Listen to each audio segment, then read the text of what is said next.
সিরাজগঞ্জের চৌহালিতে যমুনা নদীতে নৌকাডুবি, ৩ জনের মরদেহ উদ্ধার, নিখোঁজ ১৪।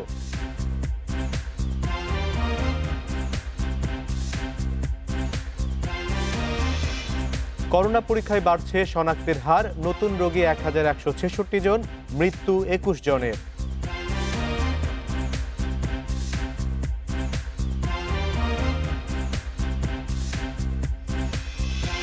চীন ছাড়তে যাওয়া কোম্পানি আনতে পরামর্শক নিয়োগ দিচ্ছে বিডা, কর সুবিধার সুপারিশ।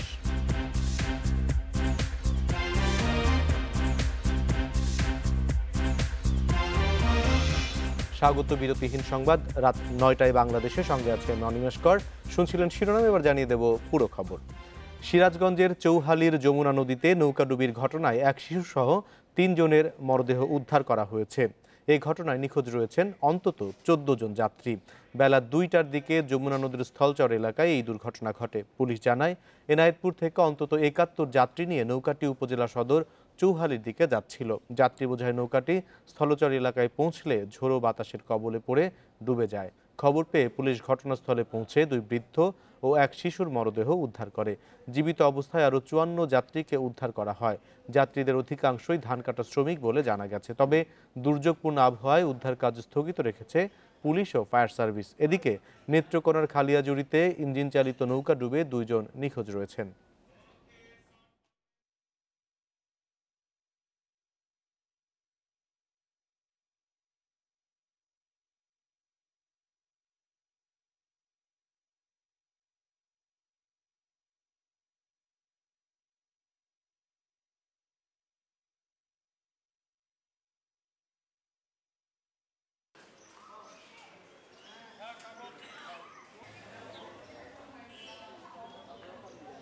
আমি ২০ মিনিট ১৫ মিনিট ভাসার পরে আমি একটা মাসাইল পাইছি এবং ওই একটা পার্টি পাইছি। ওই পার্টি ধরে আমি ওই আত্মরক্ষা করছি। স্থলচর এলাকার পশ্চিম দিকে মূল নদীর ভিতরে আমরা শুনতে পাই যে নৌকা ডুবছে। সেখানে আমার ভাইয়ের সাথে তখন আমরা কন্ট্যাক্ট করার চেষ্টা করি।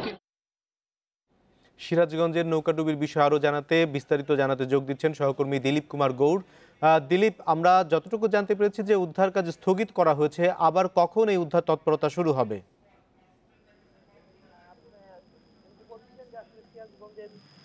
এনায়েতপুর থেকে চৌহালিতে নৌকা যাওয়ার সময় দুর্যোগপূর্ণ আবহাওয়ার কারণে কিন্তু ঝড় হওয়ার কারণে নৌকাটি স্থলচর এলাকায় এসে ডুবে যায় এবং সেখান থেকে ৩ জনের মৃতদেহ উদ্ধার করা হয়েছে। এবং মৃতদেহ উদ্ধারের পরে কিন্তু আসলে পুলিশ এবং ফায়ার সার্ভিস, সাজাদপুর এবং সিরাজগঞ্জের ফায়ার সার্ভিস উদ্ধার কাজ করেছিল। যমুনা নদী উত্তাল এবং বৈরী হওয়ার কারণে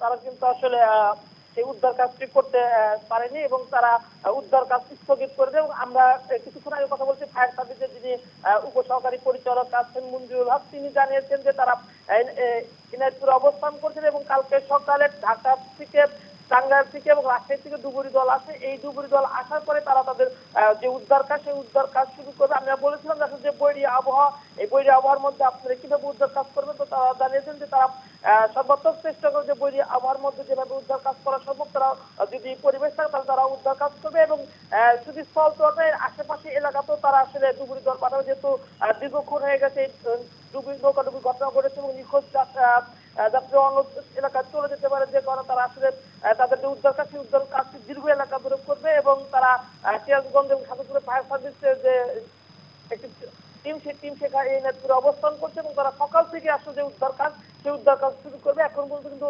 ১৪ জন নিখোঁজ রয়েছে বলে তারা আমাদেরকে জানিয়েছে। দিলীপ কুমার গৌড়, আপনাকে অনেক ধন্যবাদ আমাদের সঙ্গে যুক্ত হবার জন্য। একদিন আরও ২১ জনের মৃত্যুর মধ্য দিয়ে দেশে করোনায় মৃতের সংখ্যা বেড়ে দাঁড়ালো ৫২২ জনে। মঙ্গলবার সকাল ৮টা পর্যন্ত ২৪ ঘন্টায় ৫,৪০৭টি নমুনা পরীক্ষার বিপরীতে শনাক্তের হার বেড়েছে ২১.৫৬%। নতুন করে আক্রান্ত ১,১৬৬ জন। স্বাস্থ্য অধিদপ্তরের নিয়মিত বুলেটিনে জানানো হয়েছে এসব তথ্য। পাশাপাশি ঈদের ছুটিতে যারা ঢাকার বাইরে গেছেন বা ফিরবেন, তাদের স্বাস্থ্যবিধি মেনে চলার আহ্বানও জানানো হয়েছে। করোনায় দেশে বাড়ছে সংক্রমণ ও প্রাণহানির ঘটনা। এ পর্যন্ত মারা গেছেন ৫২২ জন। মোট আক্রান্তের সংখ্যা দাঁড়িয়েছে ৩৬,৭৫১ জনে। মঙ্গলবার দুপুর পর্যন্ত ২৪ ঘন্টায় সুস্থ হয়েছেন ২৪৫ জন। এ নিয়ে সুস্থ হলেন ৭,৫৭৯ জন। অন্যান্য দিনের চেয়ে শেষ 24 ঘন্টায় নমুনা পরীক্ষার সংখ্যা ছিল তুলনামূলক কম। নমুনা পরীক্ষা করা হয়েছে আগের দিনের নমুনা সহ ৫,৪০৭টি। এ পর্যন্ত নমুনা পরীক্ষা হয়েছে 2,58,441টি। যা নমুনা পরীক্ষা হয়েছে তাতে শনাক্ত হয়েছে 1,166 জন। গত 24 ঘন্টায় মৃত্যুবরণ করেছেন 21 জন। এ পর্যন্ত 522 জন। সুস্থ হয়েছেন 245 জন 24 ঘন্টায় এবং এ পর্যন্ত 7,579 জন। ঈদের ছুটিতে যারা ঢাকার বাইরে গেছেন এবং ছুটি শেষে ঢাকায় ফিরবেন তাদেরকে যথাযথ স্বাস্থ্যবিধি মেনে চলার পরামর্শ দেন স্বাস্থ্য অধিদপ্তরের অতিরিক্ত মহাপরিচালক।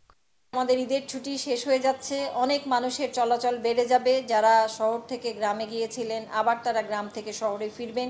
সামাজিক দূরত্ব মেনে চলতে হবে অবশ্যই, এবং যখনই আমার কাছে কেউ আসবে আমি যেন মাস্কটা সঠিকভাবে ব্যবহার করি এবং প্রত্যেকেই আমরা মাস্ক ব্যবহার করি, তাহলেও নিজেকে সুরক্ষিত রাখতে পারবো। দেশের 64 জেলার প্রতিটি উপজেলা ও ইউনিয়ন পর্যায়ে প্রাতিষ্ঠানিক কোয়ারেন্টিনের জন্য প্রস্তুত করা হচ্ছে 662টি প্রতিষ্ঠানকে। প্রয়োজনে আরও প্রতিষ্ঠানকে কোয়ারেন্টিন ও আইসোলেশনের জন্য প্রস্তুত করা হবে বলে জানায় স্বাস্থ্য অধিদপ্তর। Afroza Khatun, independent news, Dhaka. বনানী কবরস্থানে চিরনিদ্রায় শায়িত হলেন শিক্ষাবিদ নীলুফার মঞ্জুর। স্বাস্থ্যবিধি মেনে দুপুরে জানাজা শেষে দাফন সম্পন্ন হয়। এ সময় তার পরিবারের সদস্যরা উপস্থিত ছিলেন। ঢাকার সিএমএইচে চিকিৎসাধীন অবস্থায় ভোরে মারা যান তিনি। নীলুফার শিক্ষা প্রতিষ্ঠান অ্যাপেক্স গ্রুপের শিল্প প্রতিষ্ঠান অ্যাপেক্স গ্রুপের পরিচালক, তার স্বামী অ্যাপেক্স গ্রুপের চেয়ারম্যান মঞ্জুর এলাহি তত্ত্বাবধায়ক সরকারের সাবেক উপদেষ্টা। নীলুফার মঞ্জুরের নিউমোনিয়ার লক্ষণ দেখা গেলে কয়েকদিন আগে তাকে হাসপাতালে নেওয়া হয়। পরে নমুনা পরীক্ষায় করোনা শনাক্ত হয়েছিল। করোনা শনাক্ত হয়েছে সৈয়দ মঞ্জুর এলাহিরও। নীলুফার মঞ্জুর 1974 সালে ইংরেজি মাধ্যমের শিক্ষা প্রতিষ্ঠান সানবিমস স্কুল প্রতিষ্ঠা করেন। তার মৃত্যুতে শোক জানিয়েছেন প্রধানমন্ত্রী এবং রাষ্ট্রপতি।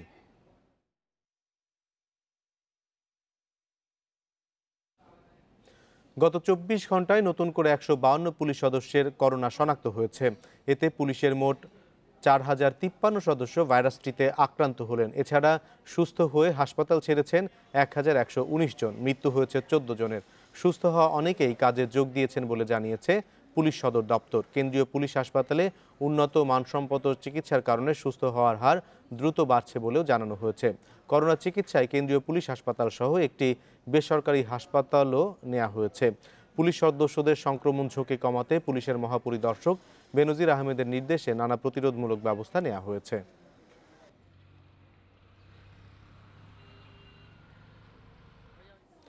অধিকাংশ মানুষের উদাসীনতায় করোনা সংক্রমণ ও মৃত্যু বাড়ছে বলে মনে করেন আওয়ামী লীগের সাধারণ সম্পাদক ওবায়দুল কাদের। নিজের সরকারি বাসভবনে তিনি বলেন, অনেকে স্বাস্থ্যবিধি না মেনে অকারণে ঘোরাফেরা করছেন, হাটবাজারে ভিড়ে যাচ্ছেন, সামাজিক দূরত্ব মানছেন না। এতে পরিস্থিতি নিয়ন্ত্রণ উদ্যোগের অবনতি ঘটছে বলেও জানান তিনি।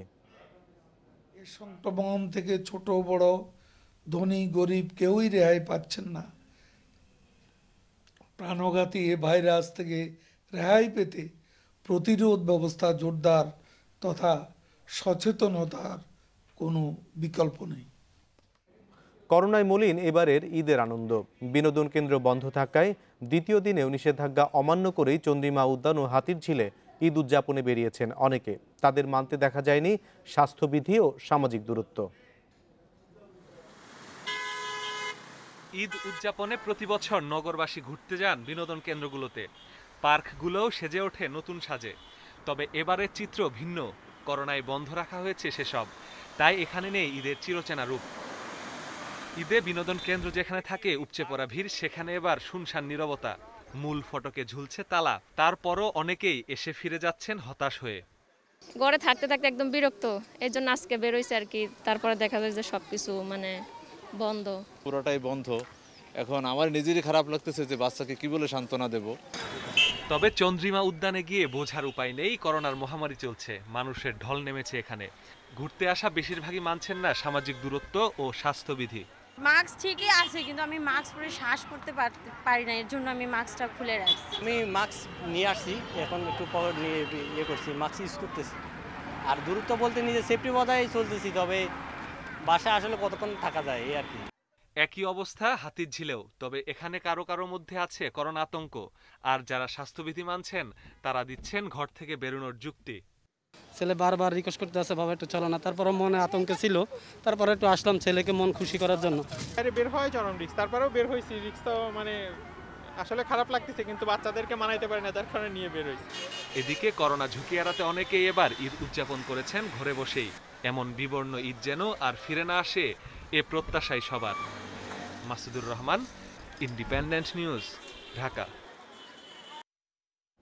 ঘূর্ণিঝড় আম্পানে আবারও ব্যাপক ক্ষয়ক্ষতির কবলে বিশ্বের বৃহত্তম ম্যানগ্রোভ বন সুন্দরবন। এবারের আর্থিক ক্ষতি গত বছরের বুলবুলের চেয়ে 3 গুণ বেশি বলছে বন বিভাগ। টাকার অঙ্কে যার পরিমাণ 2,25,00,000 টাকা ছাড়িয়েছে বলে জানিয়েছেন প্রধান বন সংরক্ষক। প্রাকৃতিক দুর্যোগে ঢাল হয়ে উপকূলকে রক্ষা করে আসছে সুন্দরবন। ব্যতিক্রম হয়নি ঘূর্ণিঝড় আম্পানের সময়ও। উপকূলকে সুরক্ষা দিলেও ব্যাপক ক্ষয়ক্ষতি হয়েছে বনে। ভেঙে পড়েছে বিভিন্ন প্রজাতির গাছ, নষ্ট হয়েছে বন বিভাগের অবকাঠামো। বন বিভাগের প্রতিবেদনে উঠে এসেছে ঘূর্ণিঝড় আম্পানে সুন্দরবনের ক্ষতি ঘূর্ণিঝড় বুলবুলের চেয়েও 3 গুণ বেশি। এবারের ঝড়ে বনের পূর্ব বিভাগের 26 প্রজাতির গাছ উপড়ে গেছে। পাশাপাশি বন বিভাগের 17টি জেটি, 16টি অফিস, 8টি স্টাফ ব্যারাক ও ওয়াচ টাওয়ার সহ নানা স্থাপনার ক্ষতি হয়েছে। পশ্চিম সুন্দরবনের 2টি রেঞ্জে 12,358টি গাছ ভেঙে গেছে। ক্ষতিগ্রস্ত হয়েছে jetty, wooden trail, watch tower সহ আরও অনেক অবকাঠামো। সুন্দরবন পূর্ব আওতায় যে 2টি রেঞ্জ আছে, 2টা রেঞ্জে ক্ষয়ক্ষতি নির্ধারণের জন্য আমরা 2টা তদন্ত কমিটি গঠন করে দিয়েছিলাম। তদন্ত করে আমাদেরকে 24 তারিখে রিপোর্ট দেয়। ইতিমধ্যে ঊর্ধ্বতন কর্তৃপক্ষের কাছে আমরা এটার জন্য বরাদ্দ চেয়েছি। বরাদ্দ আসলে তখন আমরা রিপেয়ার করব। বন বিভাগ বলছে ঘূর্ণিঝড় আম্পানে সুন্দরবনের ক্ষতি 2,25,00,000 টাকার। মন্ত্রণালয় থেকে বরাদ্দ পাওয়ার পর জুন থেকে অগ্রাধিকার ভিত্তিতে অবকাঠামো সংস্কার শুরু হবে। স্থাপনা অবকাঠামোর যে ক্ষতি হয়েছে সেখানে আমরা প্রায়োরিটি করেছি কোনগুলো আমাদের ইমিডিয়েট নেসেসারি এবং কোনগুলো একটু পরে হলেও হবে। যেমন আমাদের ট্যুরিজম সংক্রান্ত যেসব স্থাপনাগুলো ক্ষতিগ্রস্ত হয়েছে, আপনি জানেন যে ট্যুরিজম সিজনটা শুরু হয় সুন্দরবনে অক্টোবর-নভেম্বরের দিকে, সুতরাং সেটা আমরা সেপ্টেম্বরের দিকে মেরামত করলেও হবে। গাছপালার ব্যাপক ক্ষয়ক্ষতি হলেও ঘূর্ণিঝড়ে বন্যপ্রাণীর ক্ষতির তথ্য পায়নি বন বিভাগ।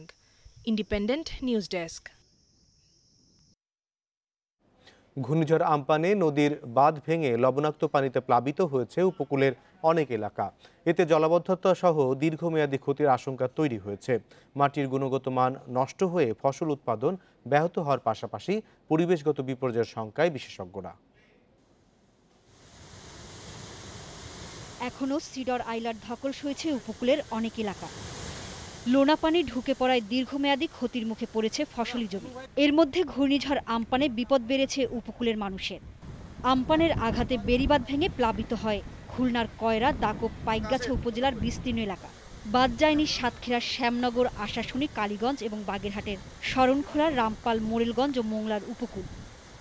লবণাক্ত পানি ঢুকে জলাবদ্ধতা তৈরি হয়, মাটির গুণগত মান নষ্ট সহ পরিবেশগত বিপর্যয়ের আশঙ্কা দেখা দিয়েছে। পানি ওখানে জমাটবদ্ধ, মানুষের ঘের, মানুষের ক্ষেতের ফসল, মানুষের ঘরবাড়ির গাছপালা সব ওগুলা দীর্ঘদিন এখন জলাবদ্ধ থাকবে, কারণ ওখানে প্রাকৃতিক জল নিষ্কাশনের ব্যবস্থা নাই। যেমন আইলাতে আমরা দেখেছি যে ক্ষতিটা দীর্ঘদিন ধরে চলেছে। এই উমফানেও আমরা মনে করছি যে ক্ষতিটা দীর্ঘদিন ধরে চলবে।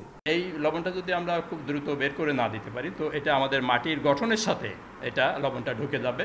এই লবণটা পরবর্তীতে বের করা আমাদের জন্য খুবই কঠিন হবে। বারবার মিষ্টি পানি দিয়ে ওয়াশ করা ছাড়া এটা সহজে বের হতে চায় না। পানি উন্নয়ন বোর্ড জানিয়েছে বাঁধ নির্মাণ সহ পানি নিষ্কাশনের কাজ চলছে। দায়িত্ব দেওয়া হয়েছে সেনাবাহিনীকে। মেরামত কাজ করার পরে পোল্ডারের ভিতরে যে পানি কিছু কিছু অবশিষ্ট থাকে, এই পানিগুলো আমাদের পোল্ডারের অভ্যন্তরে যে খালগুলো আছে, এই খালগুলো দিয়ে আমাদের রেগুলেটর দিয়ে নিষ্কাশিত হয়ে যায়। তা আশা করা যাচ্ছে যে আপনার অমাবস্যার গুণ একটা প্রতিকূল অবস্থা চলতেছে, তারপরেও আমরা সচেষ্ট আছি যত তাড়াতাড়ি পারি পোল্ডারগুলোরে পানিমুক্ত করার জন্য। বিশেষজ্ঞরা বলছেন লবণাক্ততা ও জলাবদ্ধতার দীর্ঘমেয়াদী প্রভাব পড়তে পারে এই অঞ্চলের অর্থনীতি ও মানুষের জীবন জীবিকার উপর। তবে সঠিক পদক্ষেপ নিলে এই ক্ষতি কমিয়ে আনা সম্ভব। Independent news desk. সাতক্ষীরার প্রতাপনগর, গাবুড়া ও পদ্মপুকুর ইউনিয়নের প্রায় 20টি গ্রামের 30,000-এরও বেশি মানুষ পানিবন্দী। ঘূর্ণিঝড়ের 7 দিন পরেও রাস্তাঘাট ও ফসলি জমি তলিয়ে আছে পানিতে। মানবেতর জীবনযাপন করা এসব মানুষের শাকসবজি, পানের বরজের ব্যাপক ক্ষতি হয়েছে। আমপানের তাণ্ডবে ভেসে গেছে 10,000-এরও বেশি মাছের ঘের। কেবল মৎস্য খাতেই ক্ষতি হয়েছে 176 কোটি টাকার বেশি। আমের ক্ষতি হয়েছে প্রায় 138 কোটি টাকা। ক্ষতি পোষাতে সরকারি সহায়তার দাবি জানিয়েছেন চাষিরা।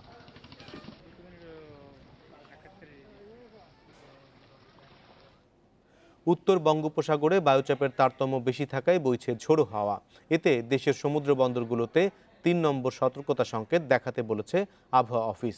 উপকূলীয় এলাকায় স্বাভাবিকের চেয়ে 2 থেকে 4 ফুটের বেশি উঁচু জোয়ার হতে পারে। এছাড়া মৌসুমী লঘুচাপে ময়মনসিংহ, রংপুর ও সিলেট বিভাগের কিছু এলাকায় দমকা হাওয়া ও বৃষ্টি হতে পারে। অমাবস্যার কারণে এমনিতেই উত্তাল সাগর, তার ওপর উত্তর বঙ্গোপসাগরে বায়ুচাপের তারতম্য বেশি বলে বয়ে যেতে পারে ঝড়ো হাওয়া। সে কারণে চট্টগ্রাম, কক্সবাজার, পায়রা ও মংলা সমুদ্র বন্দরে 3 নম্বর সতর্কতা সংকেত দেখাতে বলেছে আবহাওয়া অধিদপ্তর। এতে সাতক্ষীরা, খুলনা, বাগেরহাট, ঝালকাঠি, পিরোজপুর, বরগুনা, পটুয়াখালী, ভোলা, বরিশাল, লক্ষ্মীপুর, চাঁদপুর, নোয়াখালী, ফেনী, চট্টগ্রাম ও কক্সবাজারে স্বাভাবিকের চেয়ে 2 থেকে 4 ফুট উচ্চতার বেশি জোয়ার হতে পারে। যেহেতু সাগরে আমাদের স্টিপ প্রেসার গ্রেডিয়েন্ট রয়ে গেছে, মানে ওখানে প্রচুর বাতাস আছে এবং বায়ু চাপের তারতম্যতা রয়ে গেছে এখানে।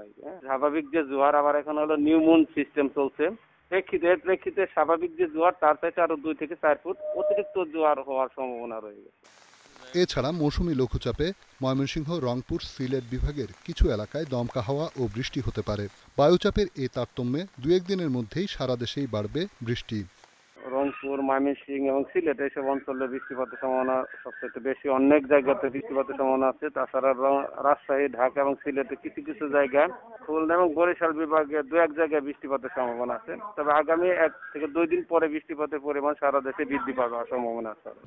সাগর উত্তাল থাকায় মাছ ধরার নৌকা ও ট্রলারকে পরবর্তী নির্দেশনা না দেওয়া পর্যন্ত উপকূলের কাছাকাছি চলাচল করতে বলা হয়েছে। রিশাদ হুদা, ইন্ডিপেন্ডেন্ট নিউজ, ঢাকা। চীন ছেড়ে যাওয়া প্রতিষ্ঠানের কারখানা বাংলাদেশে আনতে আন্তর্জাতিক বিশেষজ্ঞ প্রতিষ্ঠান নিয়োগ দিতে চায় বিনিয়োগ উন্নয়ন কর্তৃপক্ষ বিডা। সংস্থাটির চেয়ারম্যান জানিয়েছেন, সরকারের অনুমোদন পেলে শুরু হবে নিয়োগ প্রক্রিয়া। বিডার এই উদ্যোগকে ইতিবাচক হিসেবে দেখছেন অর্থনীতিবিদরাও। পাশাপাশি তাদের পরামর্শ, প্রতিযোগী দেশের মতো কর সুবিধা দেয়ার। চীন মার্কিন বাণিজ্য যুদ্ধে বিপাকে পড়ে অনেক কোম্পানি। অতিরিক্ত শুল্ক চাপ এড়াতে শুরু হয় চীন থেকে কারখানা সরিয়ে নেয়ার তোড়জোড়। করোনার প্রাদুর্ভাব পেতে দিয়েছে বাড়তি গতি। এখন চীন নির্ভরতা কমাতে মরিয়া জাপান, যুক্তরাষ্ট্র ছাড়াও ইউরোপের অনেক দেশ। প্রণোদনার ঘোষণায় চীন ছাড়ছে সোনি, টয়োটার মতো প্রতিষ্ঠান।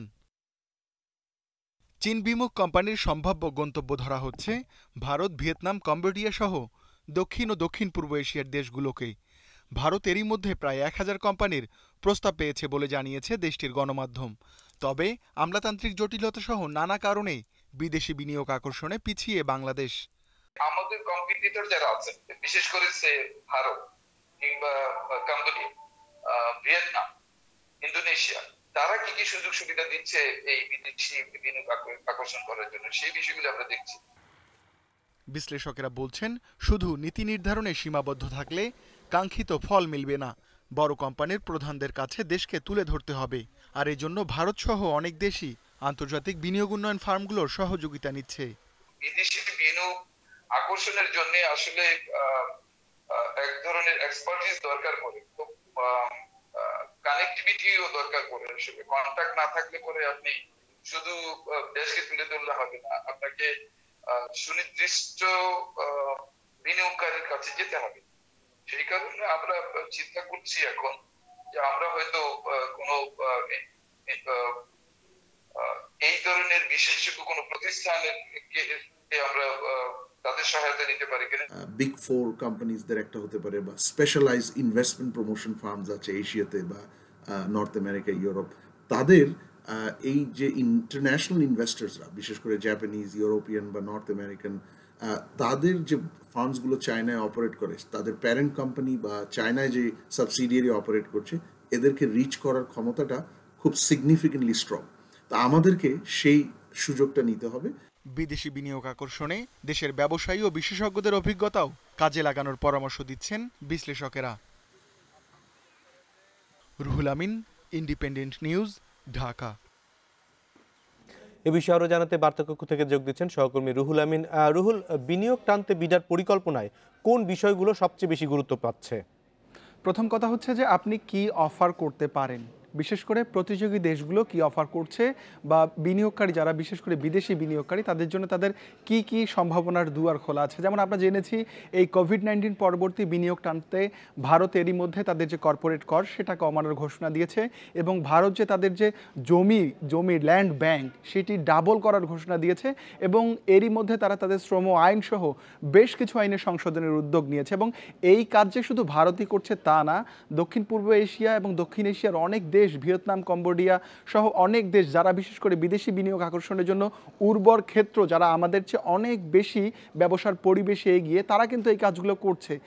এখন কথা হচ্ছে যে আমরা কি করব। সেই ক্ষেত্রে বিডা এবং অন্যান্য বাংলাদেশের ইনভেস্টমেন্ট প্রমোশন যে এজেন্সিগুলো আছে তারা এরই মধ্যে সরকারকে বেশ কিছু সুপারিশ করেছে, বিশেষ করে তাদেরকে কর ছাড় দেয়া। এখন আমাদের অর্থনৈতিক অঞ্চলগুলোতে বিনিয়োগের ক্ষেত্রে বেশ কিছু কর অবকাশ সুবিধা দেয়া আছে। বিডা বলছে যে শুধু অর্থনৈতিক অঞ্চল না, অর্থনৈতিক অঞ্চলের বাইরেও যদি বিনিয়োগ আসে সেক্ষেত্রে তাদেরকে বাড়তি কর সুবিধা দেওয়ার সুপারিশ করা হয়েছে। এবং বিডা বলছে যে ইনভেস্টমেন্ট কতটুকু হবে বা কত টাকার হবে বা কোন ধরনের হবে ইনভেস্টমেন্ট, সেগুলোর উপর নির্ভর করে তারা বিভিন্ন রকম সুবিধা দেওয়ার কথাও বলেছে। এবং একইভাবে বিডা যেটি বলছে যে এই বাংলাদেশের ইনভেস্টমেন্ট ক্লাইমেটের যে অবস্ট্যাকলগুলো এটি খুব দ্রুত কিভাবে নিরসন করা যায়, বাধাগুলো কিভাবে কাটিয়ে ওঠা যায়, সে ব্যাপারেও সচেষ্ট ভূমিকা নিতে হবে এবং খুব দ্রুত কিছু সিদ্ধান্ত নিতে হবে। যেমন বিডা চেয়ারম্যান বলছেন যে বিদেশি বিনিয়োগকারীদের একটি বড় আপত্তির জায়গা বাংলাদেশের কর কাঠামো এবং অন্যান্য যে বিনিয়োগ সংক্রান্ত নীতি নির্ধারণ হয় সেগুলোর স্থায়িত্ব নিয়ে, অর্থাৎ খুব দ্রুতই বা হুট করে বাংলাদেশের এখানে পলিসি চেঞ্জ করা হয় বা ধারাবাহিকতা থাকে না। বিডা চেয়ারম্যান বলছেন যে আসলে এতে বিদেশি বিনিয়োগকারীরা শুধু নন, দেশের বিনিয়োগকারীরাই আস্থাহীনতায় বা সংকটে পড়েন, যে তারা আসলে একটা দীর্ঘমেয়াদী কর কাঠামো বা দীর্ঘমেয়াদী নীতি সুবিধা চান। সেই বিষয়গুলো কিন্তু বলা হচ্ছে যে বিডা এরই মধ্যে সরকারকে সেই সুপারিশগুলো করেছে এবং সরকারের বিভিন্ন পর্যায়ে এগুলো আলোচনায় আছে। এছাড়া এর পরের পদক্ষেপটাই আসলে আসে যে আপনি কাদের জন্য এই সুবিধাগুলো দিতে চান, বা যে কোম্পানিগুলো ছাড়তে চায় তাদের সঙ্গে আপনাদের যোগাযোগ আছে কিনা, তখন সেই প্রশ্নটি আসে। এবং বিডা অলরেডি চিন্তাভাবনা করছে, সরকারের কাছে তারা আবেদন জানিয়েছে যে এইখানে ইন্টারন্যাশনাল যে ফার্মগুলো আছে যাদের সঙ্গে বড় বড় কোম্পানিগুলোর যোগাযোগ ভালো, তাদের মাধ্যমে নেগোসিয়েশন করা যায় কিনা, তাদের মাধ্যমে বাংলাদেশকে তুলে ধরা যায় কিনা, বা বাংলাদেশের যে সম্ভাবনাগুলো আছে, এখানে 100 অর্থনৈতিক অঞ্চল হচ্ছে, বিনিয়োগের সম্ভাবনা, এখানকার অভ্যন্তরীণ বাজার এবং এখানে যে কর সুবিধাগুলো আছে, সব মিলিয়ে এখানকার বাজারের যে উন্নত দেশে করমুক্ত market free tax free access যে আছে, সেই বিষয়গুলো তাদেরকে তুলে ধরা এবং বাংলাদেশের প্রতি তাদেরকে একটা ইতিবাচক মনোভাব তুলে ধরা, সেই বিষয়গুলো এখন চলছে। বাংলাদেশ যে করোনায় ভালো পরিস্থিতি তৈরি করেছে সেটিও প্রমাণ করতে হবে, কারণ করোনার কারণে চীন থেকে ইনভেস্টমেন্টগুলি অন্য জায়গায় যাওয়ার চিন্তা করছে। সেই ক্ষেত্রে বাংলাদেশেরও করোনা পরিস্থিতি যদি উন্নত না হয় তাহলে কিন্তু তারা আমাদের কাছ থেকে মুখ ফিরে নেবে। রুহুল আমিন, আপনাকে অনেক ধন্যবাদ আমাদের সঙ্গে যুক্ত হবার জন্য। করোনা পরিস্থিতির মধ্যে দেশের বিভিন্ন স্থানে ভুতুরে বিদ্যুৎ বিলের অভিযোগ উঠেছে বিতরণকারী কোম্পানিগুলোর বিরুদ্ধে। ব্যবহারের কয়েক গুণ বিল তৈরির অভিযোগ করছেন গ্রাহকেরা। বিদ্যুৎ বিতরণকারীরা বলছেন করোনার প্রকোপের মধ্যে অনুমান নির্ভর বিল তৈরি করা এই পরিস্থিতির সৃষ্টি হয়েছে। রাজধানীর পশ্চিম ধানমন্ডির এই বহুতল ভবনে বিদ্যুতের গ্রাহক 48 জন। এই গ্রাহকেরা লিফট, পানির পাম্প ও বাহির বাতির জন্য যে মিটার ব্যবহার করেন তাতে মাসে বিল আসে 40 থেকে 50,000 টাকার মতো। কিন্তু মার্চ ও এপ্রিলে 1.5 লাখ টাকারও বেশি বিল দাবি করেছে বিদ্যুৎ বিতরণ কোম্পানি ডিপিডিসি।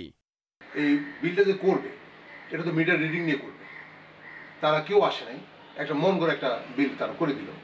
এটা করার কারণে আমরা তো সবসময় সঠিকভাবে পেমেন্ট করার জন্য আগ্রহী, সেখানে তারা আমাদেরকে সেখানেও আমাদের চাপে ফেলে দিয়েছে। 2 মাসে একটানা বিল আসছে প্রায় 24,000 টাকার মতো, কিন্তু এটা আসলে আসার কথা ছিল সর্বোচ্চ 10 থেকে 11,000 টাকার মধ্যে। এরকম অভিযোগ আসছে সারা দেশ থেকেই। বিতরণকারী কোম্পানিগুলোর কর্মকর্তারা বলছেন করোনা ভাইরাসের কারণে বাড়ি বাড়ি গিয়ে মিটার রিডিং নেওয়া সম্ভব হয়নি, এ কারণে গড় বিল দিয়েছেন তারা। আগের মাসের বিদ্যুৎ বিলের সাথে সঙ্গতি রেখে প্রাক্কলিত বিল করা হয়েছে, ফলে এই বিল প্রকৃত ব্যবহারের চেয়ে কম বা বেশি হতে পারে। যদি কোনো গ্রাহক মনে করেন যে তার বিদ্যুৎ বিল খুব বেশি হয়েছে, তাহলে অবশ্যই ডিপিডিসির এনওসিএস দপ্তর সেটা সমাধান করবে। তবে বিষয়টিকে ভিন্নভাবে দেখছে ভোক্তা অধিকার সংগঠন ক্যাব। করোনার আতঙ্কের মতো করে বিদ্যুৎ বিল আতঙ্ক সৃষ্টি করেছে ভোক্তাদের মনে এবং ভোক্তারা ভয়ভীতির শিকার হয়েছে। এই অবস্থায় এটা একটা দোষণীয় এবং এটা অপরাধের শামিল। এদিকে অনুমান নির্ভর বিল নিয়ে আতঙ্কিত না হওয়ার আহ্বান বিদ্যুৎ প্রতিমন্ত্রীর। প্রায় 50-60 জনের মতো আমাদের বিদ্যুতের মাঠ পর্যায়ে কর্মীরা যারা মিটার রিডার এবং যারা লাইনম্যান তারা কিন্তু আক্রান্ত হয়েছে। হঠাৎ করে বেশি দিয়ে ফেলছে, এই বেশিটাই বোধহয় রেখে দিবে তা না, পরবর্তীকালে রিডিং নিয়ে এটার সাথে আমরা অ্যাডজাস্ট করব। অনলাইনের মাধ্যমে সংশোধন করে সঠিক বিল জমা দেওয়া যাচ্ছে বলেও জানিয়েছেন বিদ্যুৎ প্রতিমন্ত্রী। Shariful Islam, independent news. এখন আইসিসির সিদ্ধান্তের অপেক্ষা। বৃহস্পতিবার জরুরি বোর্ড সভায় আসবে দিক নির্দেশনা। করোনা ঝুঁকিতে ক্রিকেটে যেসব পরিবর্তনের প্রস্তাব দিয়েছে আইসিসির ক্রিকেট কমিটি, সেটার অনুমোদন মিলবে বুধবারের প্রধান নির্বাহীদের সভায়। সব মিলিয়ে এই সপ্তাহে ব্যস্ত থাকবে আন্তর্জাতিক ক্রিকেটের সর্বোচ্চ সংস্থা। করোনা সংকটের মুখে ক্রিকেট সূচি শুরুর প্রক্রিয়ায় গতি আনার সঙ্গে আগামীর করণীয় ঠিক করা জরুরি। আন্তর্জাতিক ক্রিকেটের সর্বোচ্চ সংস্থা আইসিসি এ সপ্তাহে সরব 3 গুরুত্বপূর্ণ সভায় আছে গুরুত্বপূর্ণ সব এজেন্ডা। জুলাইয়ে শশাঙ্ক মনোহরের মেয়াদ পূর্ণ হবে। পরবর্তীতে চেয়ারম্যান পদে কে আসবেন, তার প্রক্রিয়া কেমন হবে সেটা ঠিক হয়ে যাবে এ সপ্তাহে। সৌরভ গাঙ্গুলি এই গুরুত্বপূর্ণ দায়িত্বে আসতে পারেন, সে গুঞ্জন জোরালো। ভারত এবং আন্তর্জাতিক ক্রিকেট আঙ্গনের একাংশ গাঙ্গুলিকে সমর্থন দিচ্ছে। বুধবার প্রধান নির্বাহীদের সভা। করোনা সতর্কতায় ক্রিকেট কমিটির প্রস্তাবনা মূল এজেন্ডা। কুম্বলের নেতৃত্বে এই কমিটি থুতু ব্যবহারে নিষেধাজ্ঞার কথা বলেছে। সেই সঙ্গে ম্যাচ অফিসিয়াল নিয়েও আছে দিক নির্দেশনা। সেই প্রস্তাবনার অনুমোদন মিলবে প্রধান নির্বাহীদের সভায়। তবে বৃহস্পতিবারের গুরুত্বপূর্ণ সভার জন্য অপেক্ষা বেশি। আইসিসি বোর্ড সদস্যদের আলোচনায় নির্ধারিত হবে টি-20 বিশ্বকাপের ভাগ্য। গণমাধ্যমের অনেকে যদিও আগেভাগে জানিয়ে রেখেছে পেছাবে অস্ট্রেলিয়ার 20 ওভারের ক্রিকেট মহাযজ্ঞ। বিশ্বকাপ পেছালে সেটা কবে নাগাদ করা সম্ভব? 2021 থেকে 2023-এর মধ্যে কখন টি-20 বিশ্বকাপকে সমন্বয় করা যায় সে চিন্তায় নাকি বিপাকে ক্রিকেটের অভিভাবক সংস্থা। সঙ্গে আছে আইপিএল ইস্যু। বিশ্বকাপকে সরিয়ে এই ফ্র্যাঞ্চাইজি টুর্নামেন্ট অক্টোবর-নভেম্বর স্লটে চলে যাবে কিনা সে বিতর্কের সমাধান আসবে এই সভা থেকে। Saiful Majumdar, independent news. করোনার প্রভাবে মাঠের খেলা বন্ধ হলেও ফেডারেশনের কার্যক্রম চালু রাখতে বদ্ধপরিকর কর্মকর্তারা। এই পরিস্থিতির মধ্যেই নতুন মৌসুম নিয়ে কাজ করছে বাফুফে, সাথে ফেডারেশন নির্বাচনের আয়োজন বিষয়েও দিচ্ছে গুরুত্ব। অন্যদিকে স্বল্প পরিসরে ক্যাম্প শুরুর চেষ্টা চালাচ্ছে আর্চারি ফেডারেশন। আর অ্যাথলেটিক্স ফেডারেশন পরিবর্তন করেছে বাৎসরিক ক্যালেন্ডার। করোনাকে সঙ্গী করেই আগামীর চ্যালেঞ্জ প্রিয়াঙ্গনের। মাঠে খেলা ফেরার অপেক্ষা কতদিনের জানা নেই, কিন্তু ধীরে ধীরে শুরুর প্রক্রিয়া তো এগিয়ে নেওয়া দরকার। অনিশ্চয়তার মাঝেও আগামীর জন্য প্রস্তুত থাকা তো জরুরি। বাফুফেও সেদিকেই গুরুত্ব দিচ্ছে। আমাদেরকে পরবর্তী মৌসুম নিয়ে ইতিমধ্যে আমরা চিন্তা ভাবনা করার জন্য আমাদের কার্যনির্বাহী কমিটি ডিসিশন নিয়েছে এবং সবচেয়ে বড় বিষয় হচ্ছে যে বাফুফে কার্যনির্বাহী কমিটির নির্বাচন আমাদেরকে করতে হবে। তো সেই বিষয়গুলোকে মাথায় রেখে বাফুফে কর্মকাণ্ডগুলো চলবে। সো আমরা আশা করি যে আমরা খুব পরিস্থিতি স্বাভাবিক হলে খুব শীঘ্রই আমাদের ফুটবলীয় কার্যক্রম নিয়ে, মাঠের ফুটবল নিয়ে আমরা ফেরত আসবে। রোমান সানাকে নিয়ে অন্যরকম ব্যস্ততা ছিল আর্চারি ফেডারেশনের। অলিম্পিক পেছানোয় সেটা এখন বন্ধ। তবে ঈদের পর ওয়ার্ল্ড আর্চারির স্বাস্থ্যবিধি মেনে স্বল্প পরিসরে ক্যাম্প শুরুর পরিকল্পনা ফেডারেশনের। আমাদের আর্চারি ফেডারেশন ঈদ পরবর্তীতে আমরা চেষ্টা করব বিশ্ব আর্চারির বিধিবিধান মেনে, স্বাস্থ্যবিধান মেনে আমরা আমাদের কার্যক্রম চালিয়ে যাওয়া, এটা পরিকল্পনাধীন রয়েছে। অ্যাথলেটিক্স ফেডারেশন তাদের বাৎসরিক ক্যালেন্ডার পরিবর্তন করছে। নতুন করে ভাবতে বাধ্য করেছে করোনা মহামারী। তবে এই সংকটে অ্যাথলিটদের নিয়মিত খোঁজখবরও রাখছে ফেডারেশন। আমরা ক্রীড়া ক্যালেন্ডার পরিবর্তন এনে নতুন করে তারিখ নির্দিষ্ট করেছি যে আমরা আন্তর্জাতিক পরিমণ্ডল থেকে যে দিক নির্দেশনা আসবে প্রস্তুত আছি যেন দেশে এবং বিদেশের প্রতিযোগিতায় আমরা আমাদের খেলোয়াড়দেরকে নিয়ে অংশগ্রহণ করতে পারি। মাঠে খেলা ফেরানোর বিষয়ে সরকারের নির্দেশনা মেনেই এগুবে সব federation. Kamrul Hasnat, independent news, Dhaka. Corona পরিস্থিতির কারণে লিগ বন্ধ হয়ে যাওয়ায় বিপাকে পড়েছেন খেলোয়াড়েরা। পারিশ্রমিক পাননি বগুড়ার ক্রিকেটার, ফুটবলারদের অনেকেই। সংসার চালাতে তাই হিমশিম খেতে হচ্ছে। করোনা আতঙ্কের সঙ্গে আর্থিক অনিশ্চয়তা তাই ম্লান করেছে ঈদের আনন্দ। প্রায় এক যুগের ক্যারিয়ারে এমনটা দেখেননি মাইশুকুর রহমান। এত লম্বা সময় ক্রিকেটের সঙ্গে বন্ধন কখনো ছিন্ন হয়নি। বিশ্বজুড়ে চলা মহামারী করোনা ইউরোপে তার দাপট শেষ করে যেন ভর করেছে দক্ষিণ এশিয়ায়। ফলে অন্য সবার মতো বদলে দিয়েছে তার জীবনও। ঘরবন্দি অবস্থায় ফিটনেস ধরে রাখার আপ্রাণ চেষ্টা। মাইশুকুরের মতোই বগুড়ার আরেক ছেলে নাবিব নেওয়াজ জীবন ফুটবলে দেশসেরা ক্লাব আবাহনীর অধিনায়ক। ফুটবল লিগ আনুষ্ঠানিকভাবে বাতিল হয়ে গেছে। আপাতত ঘরোয়াভাবেই চলছে কোচের দেয়া প্রেসক্রিপশন অনুযায়ী অনুশীলন। ফিটনেসটা আমাদেরকে বোর্ড যেভাবে নির্দেশনা দিয়েছেন এভাবে চালাই যেতে, বাট আমরা মানসিকভাবে মানে কখনো স্পোর্টসম্যানশিপের বাইরে না। কোচের সঙ্গে দু একদিন পর পরই কথা হয় জেমিরের সঙ্গে। ফিটনেস তো জিম, তারপরে হলো এমনি জিম ছাড়া মানে ওয়েট ট্রেনিং ছাড়াও আপনার সম্ভব ফিটনেস ধরে রাখা বাসায়। প্রিমিয়ার লিগ ফুটবলে মাত্র 6 রাউন্ড খেলা হয়ে বাতিল হয়েছে। আবাহনীর মতো বড় ক্লাবের ফুটবলার হওয়ায় পারিশ্রমিকের বড় একটা অংশ পেয়েছেন জীবন। তবে সতীর্থদের জন্য বেশ মন খারাপ তার। ভালোই জানেন ছোট ক্লাবের ফুটবলারদের অবস্থা বেশ খারাপ।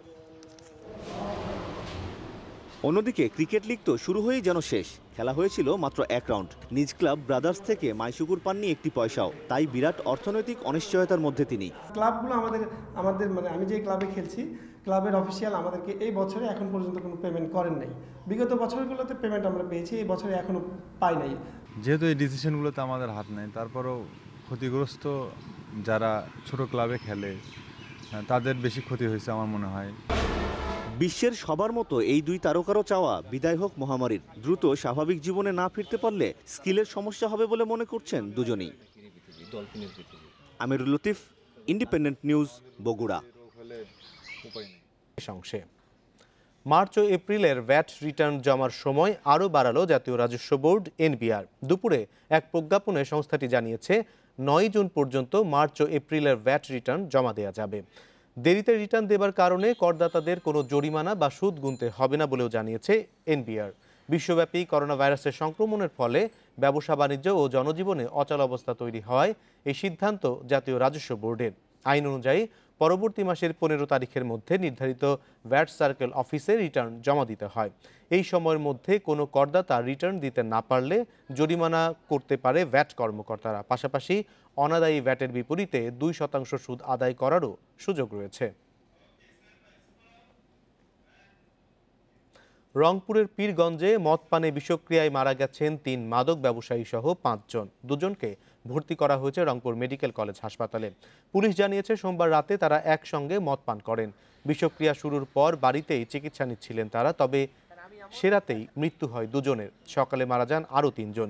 মৃতদের মধ্যে আছেন খোলাহাটির আব্দুর রাজ্জাক, রায়াতি সাদুল্লাপুরের দুলা মিয়া, বড় পাহাড়পুরের জাহিদুল হক, বাজিতপুরের চন্দন কুমার এবং হরিরামপুরের লুলু মিয়া।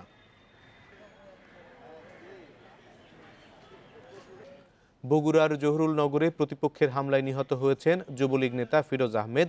তিনি 4 নম্বর ওয়ার্ড যুবলীগের সাধারণ সম্পাদক ছিলেন। পুলিশ বলছে একটি ছাত্রাবাসে বসে বন্ধুদের সঙ্গে তাস খেলছিলেন ফিরোজ। এ সময় সেখানে এসে তাদের ধারালো অস্ত্রে জখম করে দুর্বৃত্তরা। এতে গুরুতর আহত হন ফিরোজ সহ 3 জন। হাসপাতালে নেওয়া হলে ফিরোজকে মৃত ঘোষণা করেন চিকিৎসক। আহত অন্য 2 জন শঙ্কামুক্ত আছেন। কী কারণে তাদের উপরে হামলা হয়েছে তা খতিয়ে দেখছে পুলিশ।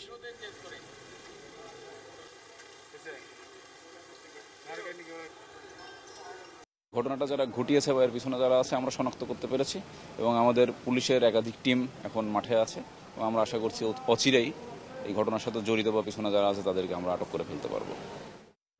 সৌদি আরবে করোনার কারণে জারি করা কারফিউ ধীরে ধীরে তুলে নেওয়া হচ্ছে। 31 মে থেকে 20 জুনের মধ্যে খুলে দেওয়া হবে মসজিদ।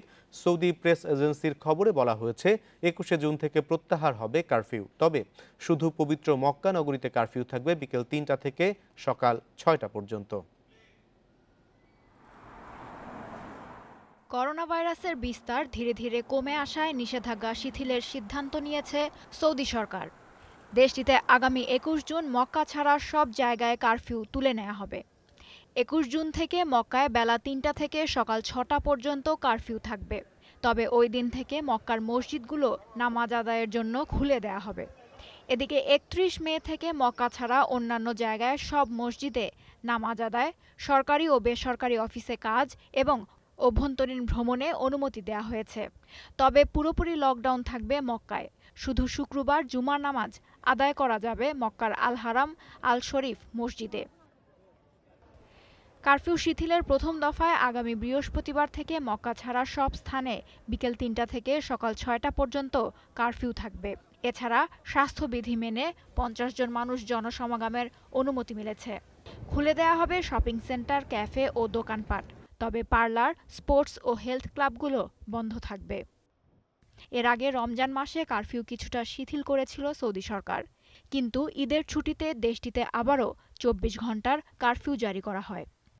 ওয়ার্ল্ডোমিটারের দেয়া তথ্য অনুযায়ী মার্চ থেকে এ পর্যন্ত সৌদি আরবে করোনায় আক্রান্ত হয়েছেন ৭৪,০০০-এরও বেশি মানুষ, মারা গেছেন ৩৯৯ জন। Lutfa Fauzia, independent news. ভারতের তেলেঙ্গানায় কুয়া থেকে এক পরিবারের ৬ জন সহ ৯ মরদেহ উদ্ধারের রহস্যের জট খুলেছে বলে দাবি করেছে পুলিশ। তারা জানিয়েছে এটি আত্মহত্যা নয়, হত্যাকাণ্ড। এই ঘটনায় ২৪ বছরের এক তরুণকে গ্রেপ্তার করা হয়েছে। ভারতের গণমাধ্যম বলছে, এক নারী হত্যার ঘটনা ধামাচাপা দিতেই প্রথমে চেতনানাশক দিয়ে অজ্ঞান করা হয় নিহতদের, পরে ৯ জনকেই ফেলে দেয়া হয় কুয়ায়। এতে পানিতে ডুবে মৃত্যু হয় তাদের। নিহত সবাই ওয়ারাঙ্গাল রুরাল জেলার গেরকুন্টা গ্রামের বাসিন্দা। ৬ জনের পরিবারটি পশ্চিমবঙ্গের, 2জন বিহারের এবং একজন ত্রিপুরা থেকে কাজ করতে এসেছিলেন তেলেঙ্গানায়।